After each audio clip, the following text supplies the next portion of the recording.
बिस्मिल्लाहिर्रहमानिर्रहीम अस्सलाम वालेकुम। आप पाकिस्तान डेली न्यूज़ देख रहे हो। मेरा नाम है अब्दुल रहमान नाज़रीन। आज 28 जनवरी है।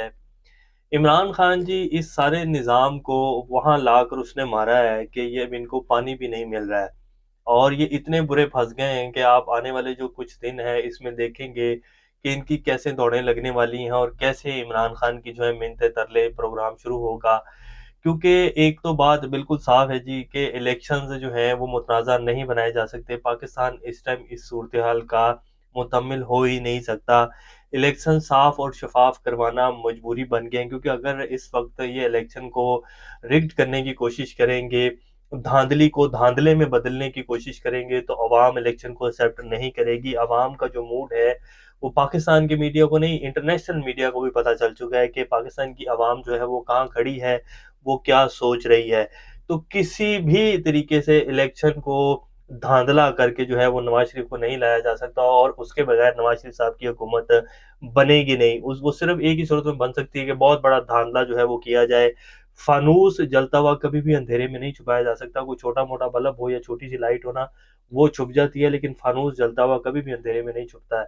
तो ये ऐसा नहीं हो सकता। आखिर जो है हुकूमत इमरान खान की बननी है और आप देखेंगे कि 8 फरवरी की शाम को और उसके बाद माहौल बिल्कुल डिफरेंट हो जाएगा और फिर इमरान खान के साथ जो है वो बातचीत शुरू होगी। ये होने जा रहा है, क्योंकि नवाज़ शरीफ साहब जो हैं वो नहीं जीत पाएँगे जी, जितनी भी कोशिशें कर लें ये लोग नहीं हो सकता। इवन के जो नवाज़ शरीफ साहब लाहौर में शहबाज शरीफ साहब ने रैली निकाली, उनकी रैली में जिस तरह उनको जो है आवाज़ें कसी गई। कल हमज़ा शहबाज शरीफ साहब जो हैं वो रैली निकाल रहे थे, उनके ऊपर जूता मारा गया। ये बात बिल्कुल गलत है, ऐसा नहीं होना चाहिए। आपको अगर पसंद नहीं है कोई लीडर, आप उसकी रैली में मत जाएँ, लेकिन ये इस तरह की हरकत जो है ये गलत है, ऐसे नहीं होना चाहिए। तो ख़ैर उनके ऊपर जूता बरसाया गया। तो ये तख्ते लाहौर की बात कर रहा हूँ मैं आप लोगों को। अब आज इमरान खान साहब ने पूरे पाकिस्तान में जो है अवाम को रैलियाँ निकालने का कहा था और पूरे पाकिस्तान से रैलियाँ निकल रही हैं, वीडियोज़ भी चलाएँगे, फुटेजेस भी आपकी स्क्रीन के ऊपर चलाएँगे। हमाद अज़हर साहब के वालिद मियाँ अज़हर साहब जो कि गवर्नर पंजाब रह चुके हैं साबिक, उनको गिरफ्तार कर लिया गया। 70-75 साला शख्स जो है वो इलेक्शन लड़ रहा है, कैंपेन करने की इलेक्शन कमीशन इजाज़त दे रहा है और इलेक्शन कमीशन फिर सोया भी हुआ है कि जी क्यों पूछे बंदा कि उनको गिरफ्तार किया गया, वो जैसे बाकी सब रैलियाँ और जलसे निकाल रहे हैं। क्या इस तरह की कार्रवाइयाँ करने से लोग अपना मूड तब्दील कर लेंगे और लोग वोट डालने नहीं निकलेंगे? अब ऐसा नहीं हो सकता। पंजाब की अवाम 8 फरवरी को ऐसा सरप्राइज़ देने जा रही है और इस सरप्राइज़ से जी नींदें भी हराम हैं। बहुत बेचैनी है, बहुत जो है वो हालत ख़राब है कि ये सारा का सारा प्लान जो है 8 फरवरी वाले दिन ठुस होने जा रहा है और ये बाकायदा रिपोर्ट्स मिल चुकी हैं कि जी कुछ भी कंट्रोल में नहीं है। जिस तरह के प्लान आप लोग बना के बैठे हैं ना, 8 फरवरी वाले दिन सारे के सारे अवाम ज़बरदस्त करने जा रही है। अब आज की कुछ लेटेस्ट अपडेट्स हैं जी, रैलियों में क्या-क्या कुछ किया जा रहा है। दफ़ा 144 पेशावर में भी नाफ़िज़ कर दी गई है, पंजाब में भी ऐसी ही सूरत-ए-हाल है।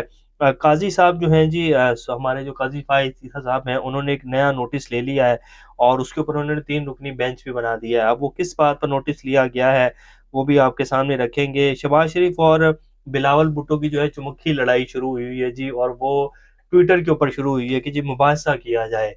अब बिलावल भुट्टो कहाँ, शहबाज शरीफ साहब कहाँ, इनके वज़ीर-ए-आज़म थे बिलावल भुट्टो साहब। आप हमारे शहबाज स्पीड वज़ीर-ए-आज़म है, इस तरह का जो वज़ीर-ए-आज़म है, वज़ीर आला हमें सिंध के लिए भी चाहिए, ये बिलावल साहब कहते थे और फिर उन्हीं की गोद में बैठकर जो है वो पूरी दुनिया के टूर लगाते रहे, वज़ीर ख़ारिजा थे और फिर अब उन्हीं को जो है मुबाहसे के भी वो कह रहे हैं कि जी आएँ जो है मुबाहसा कर लेते हैं कि आपने क्या किया और पीपल्स पार्टी ने क्या किया। तो उस हवाले से भी कुछ डिटेल्स हैं जो आपके सामने रखेंगे।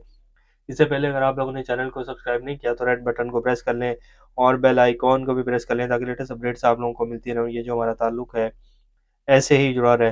तो हमाद अज़हर साहब के जो वालिद हैं जी मियाँ अज़हर साहब, उनको गिरफ़्तार कर लिया गया है और उसके बाद जो है वो पुरअमन रैली निकाल रहे थे, लेकिन उनको खैर गिरफ़्तार कर लिया गया। अब ये जी पूरे पंजाब से और पूरे पाकिस्तान से ये कुछ तस्वीर हैं और फिर वीडियोज़ हैं जो आपकी स्क्रीन के ऊपर चल रही हैं, जिसमें आप देख सकते हैं कि अवाम हज़ारों नहीं लाखों की तादाद में सड़कों के ऊपर निकली हुई है और अवाम ने जी खौफ के बुत तोड़ दिए हैं और आहिस्ता-आहिस्ता इसमें आप देखेंगे कि मज़ीद तेज़ी आएगी।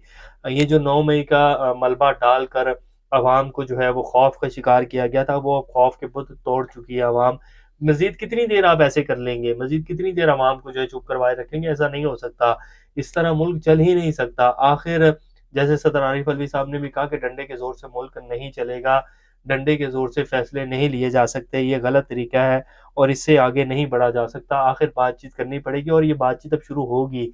7, 8, 9 फरवरी जो है ना जी, इसमें आप देखेंगे कि बड़े-बड़े बुत गिरेंगे और आखिर इमरान खान को जो है वो तस्लीम किया जाएगा। आप देखते जाएँ होता क्या है। अब जी इसके साथ एक और अहम खबर है, बड़ा एक अफ़सोसनाक वाक़या है जी, ईरान में जो पाकिस्तानी कुछ मज़दूर गए हुए थे पंजाब से, उनको जी उनके घर में घुसकर दहशतगर्दों ने शहीद कर दिया है। बड़ा अफ़सोसनाक वाक़या है। पाकिस्तानी गवर्नमेंट ने भी इस पर मज़म्मत की है और ईरानी वज़ीर ख़ारिजा जो हैं वो कह रहे हैं कि जी हम आपको पूरी यकीन दहानी करवाते हैं कि दहशतगर्दों को और कातिलों को पकड़ कर जो है वो सज़ा दी जाएगी।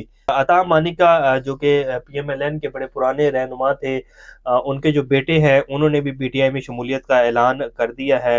मानिका ख़ानदान और वो जो थोड़े दिन पहले जहांगीर तरीन साहब कह रहे थे कि जी ख़ावर मानिका जो कि उनके भाई जो है मेरे पास आया और उन्होंने बुशरा बीबी के हवाले से जो भी इखलाकियात से घिरी हुई बातें की जहांगीर तरीन साहब ने, जो कि उन्हें नहीं करनी चाहिए थी। और इस्तेकाम पाकिस्तान पार्टी का आप देखिएगा क्या हाल बनेगा जी इस इलेक्शन में।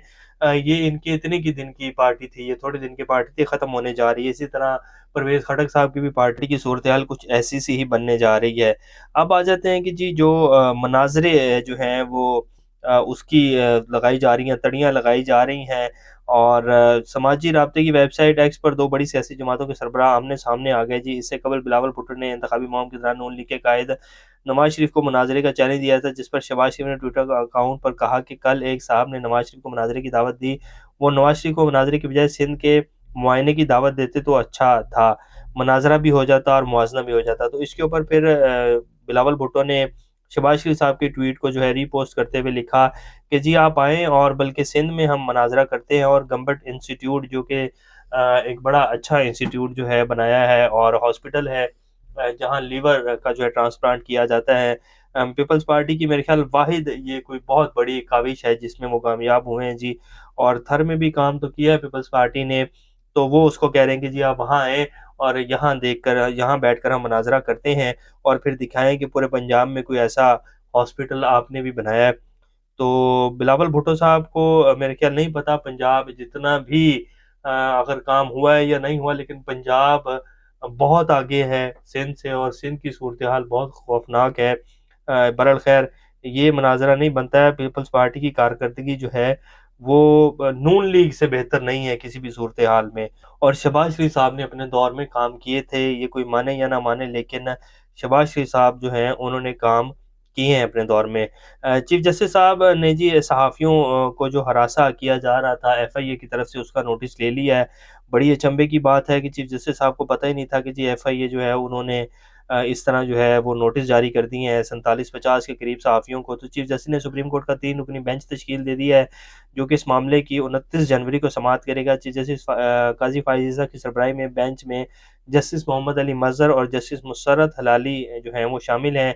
चीफ जस्टिस ने आज खुद notice press association of supreme court PAS और Islamabad high court journalist association की जानिब से मुश्तरका करारदाद की मंजूरी और दोनों तंजीमों के मुंतखब नुमाइंदों के साथ चैम्बर में मुलाकात के बाद लिया। तो इन दोनों नुमाइंदों की मुलाकात हुई, उसके बाद चीफ जस्टिस साहब को पता चला और उन्होंने जो है नोटिस ले लिया और उन्होंने इस्लामाबाद आईजी और अटॉर्नी जनरल और तमाम हज़रात को जो है तलब कर लिया 29 जनवरी को कि जी किस तरह आप सहाफ़ियों के ऊपर जो है इस तरह का शब-खून मार सकते हैं। बड़ा ज़बरदस्त काम है जी जो किया है चीफ जस्टिस साहब ने और देखते हैं कि अब इसकी सूरत-ए-हाल क्या बनती है। तो ये जी अभी की कुछ ताज़ा-तरीन सूरत-ए-हाल है। 8 फरवरी को भरपूर तादाद में निकलें और वोट डालें, ये आपकी कामयाबी का दिन है जी। जितने भी बयानिए बनाए जा रहे हैं, कुछ नहीं कर सकेंगे ये लोग। 8 फरवरी को आप पाकिस्तान की तकदीर बदल सकते हैं। अभी तक के लिए इतना, अपना और अपने का ख्याल रखिएगा। अल्लाह हाफ़िज़।